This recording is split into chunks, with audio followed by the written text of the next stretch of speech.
This segment sponsored by Foster Financial.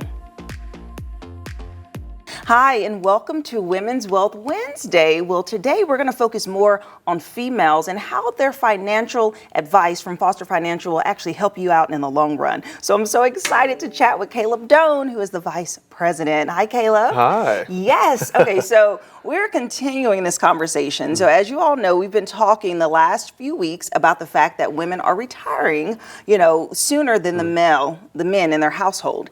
And we've talked about different aspects of it. But today we're going to dive into pensions. Yeah. Okay, so give it to us. What is the first thing we should know about pensions? Yeah, absolutely. So pensions are something that in the private sector are a little more rare nowadays, but in the public sector, they're you see them pretty often still. So I've had a handful of clients over the last year or two, especially teachers who are retiring, have to select their pension payout option. And so this is a big decision that a lot of people have, and it's really important, especially if their spouse is still working, to make the right decision when it comes to choosing which pension payout option they want. And so there are a couple key options, and I think a lot of people don't even realize there are multiple options until they go to elect it after they retire. And so I think it's important to sort of lay out a few of the key strategies there. Yes, and so is this something that you choose at the end or something that you preset when you're first signing up for the pension?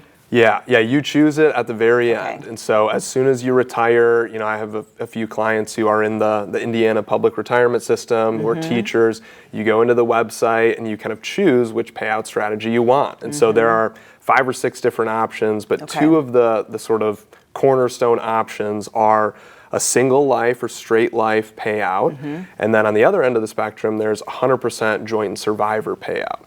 And so the single life payout will just pay out for this person's life, and if they pass away, that pension payout does not continue on for their spouse. So it's just for their life. When they pass away, it's done. And that's the highest payout option. On the other end of the spectrum, there's the 100% joint survivor, which of course, if they were to pass away, 100% of that benefit continues on for their spouse. And typically, there's a decent difference between those two. So I mean, if the straight life gives you $2,000 a month, the 100% joint survivor might give you $1,800 a month. And so they're kind of implicitly charging you or deducting $200 a month to cover your spouse. And so it's a big decision. Yes, that is. I feel like with all the financial ups and downs, it's like this way or this way, weigh out the options. So when that happens, and let's say it is passed on to their spouse, is the time frame that they receive it, is it for the rest of their life? Yeah, with that 100% joint survivor, it'll be for the rest of that spouse's life. And so there's different situations where it would make sense. Of course, on the one hand, a spouse says, hey, I worked 30 years to get this pension. If I were to choose the straight life and then pass away 2 or 3 years later, it would be a big bummer, obviously. You worked your whole life for this pension, you only got a couple years benefit, and then it didn't go on to your spouse.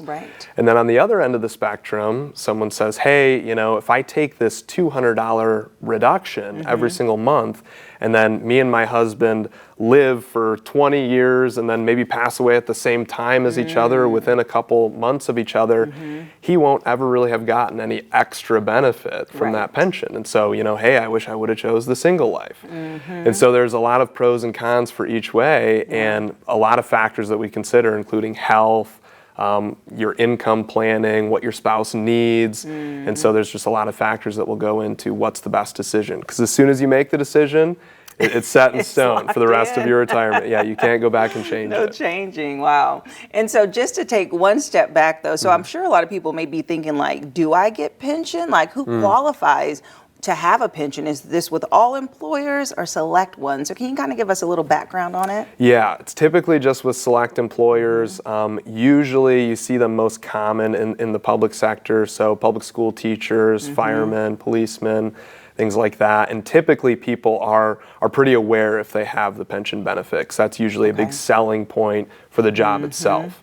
So if you have a pension, certainly a benefit to take advantage of, and something that you need to really understand thoroughly to know, hey, if I have this pension, do I still need to contribute to another retirement account, or is that pension enough for me? And so that's something that will help clients with as well. Yeah, and as we're talking today about women who are retiring, So women who come to this decision, how will they make that choice? Like, what is the best option? Yeah, and it's kind of different for everyone. One of the biggest strategies that we've used is we'll take a look at this and we'll say, hey, this pension company wants to charge you that $200 a month to cover your spouse. Let's say they're going to reduce your benefit by $200 to cover your spouse.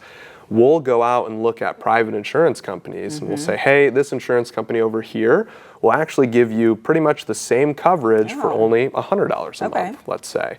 And so in that way, we can actually save them a little bit of money. And the nice thing about a private insurance plan is that if your spouse were to pass away before you or whatever it might be, you could cancel the plan and then you get that higher benefit, no longer have to pay that $100 a month. Whereas if you choose it through the pension, that's set in stone and you're having that $200 reduction for the rest of your life. Oh, that's good. So much good information. This is why we need a financial advisor, Caleb, like you, because it's so good. And we have to touch on this a bit more. I have more questions about pensions, but we're going to save it for another day, okay? Sounds Thank you good. so much, Caleb. We appreciate you.